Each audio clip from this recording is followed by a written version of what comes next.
주님 공연 대축일로 수요일에 보내드리는 오늘의 강론, 담당의 천주교 대전교구 천안 복명동 성당 주임 노승준 신부입니다. 오늘 복음은 마르코 복음 6장 45절에서 52절까지의 말씀입니다. 예수님께서는 5,000명을 배불리 먹이신 뒤 곧 제자들을 재촉하시어 배를 타고 건너편 벳사이다로 먼저 가게 하시고 그동안에 당신께서는 군중을 돌려보내셨다. 그들과 작별하신 뒤에 예수님께서는 기도하시려고 산에 가셨다. 저녁이 되었을 때 배는 호수 한가운데 있었고 예수님께서는 혼자 무태 계셨다. 마침 맞바람이 불어 노를 젓느라고 예를 쓰는 제자들을 보시고 예수님께서는 새벽녘에 호수 위를 걸으시어 그들 쪽으로 가셨다. 그분께서는 그들 곁을 지나가려고 하셨다. 제자들은 예수님께서 호수 위를 걸으시는 것을 보고 유령인 줄로 생각하려 비명을 질렀다. 모두 그분을 보고 겁에 질렸던 것이다. 예수님께서는 곧 그들에게 말씀하셨다. 용기를 내어라. 나다. 두려워하지 마라. 그러고 나서 그들이 탄 배에 오르시니 바람이 멎었다. 그들은 너무 놀라 넋을 잃었다. 그들은 빵의 기적을 깨닫지 못하고 오히려 마음이 완고해졌던 것이다.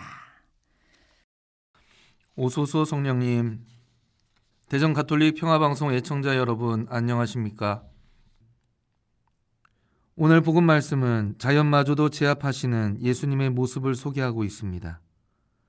예수님은 물 위를 걸으시고 바람과 파도를 잠잠하게 하십니다. 이것은 하느님만이 하실 수 있는 일이지요. 이와 비슷한 이야기가 있는데 예수님께서 제자들과 함께 배를 타고 가시다가 풍랑을 만나는 이야기입니다. 두 이야기는 비슷하면서도 차이점들이 있습니다. 비슷한 점은 두 이야기가 모두 바람과 파도 등 자연의 힘 때문에 고생하는 내용입니다. 그리고 예수님께서는 말씀 한마디로 자연을 제압하십니다. 또 한 가지 비슷한 점은 제자들이 맞바람 때문에 애를 쓰고 있는데 예수님께서는 그냥 그들 곁을 지나가려고 하셨다라는 점과 제자들이 죽을 힘을 다해 파도와 싸우는 동안 예수님께서는 그냥 태평스럽게 주무신다는 점입니다. 그런데 두 이야기에서 중요한 차이점이 있습니다. 제자들이 주무시는 예수님을 깨웠을 때에는 예수님께서 제자들의 믿음이 약한 것을 야단치십니다.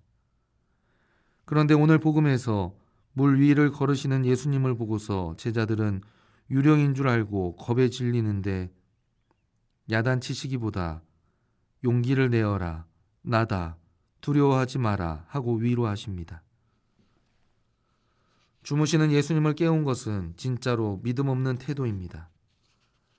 하지만 물 위를 걸으시는 모습에 놀라서 겁에 질린 것은 지극히 인간적인 반응입니다. 모르는 것에 대한 두려움은 모든 인간의 원초적인 반응이기 때문에 아마도 예수님은 제자들을 야단치기보다 위로하신 것이지요. 두 이야기에서 두려움은 비슷한 것 같지만 다릅니다. 야단 맞는 것이 당연한 믿음이 부족해서 오는 두려움이 있고 예수님의 위로와 격려를 받게 되는 두려움이 있다는 것입니다. 지금 뭔가를 두려워하고 불안해한다면 그 두려움이 어느 쪽에 속한 것인지를 생각해 보았으면 좋겠습니다. 두려움을 극복하기 위해 믿음과 용기를 가져야 할 때가 있고 그 두려움의 실체를 파악하는 일이 필요할 때도 있습니다. 그분의 실체를 알아보는 것, 그것은 인간적인 두려움이 사라질 때 가능한 일입니다. 그분의 실체를 알아보는 것, 그것은 주님을 완전히 사랑할 때 가능한 일입니다. 사랑에는 두려움이 없습니다. 완전한 사랑은 두려움을 쫓아냅니다. 두려워하는 이는 아직 자기의 사랑을 완성하지 못한 사람입니다. 아멘. 오늘의 강론, 지금까지 담당해 천주교 대전교구 천안 복명동 성당 주임 노승준 신부였습니다.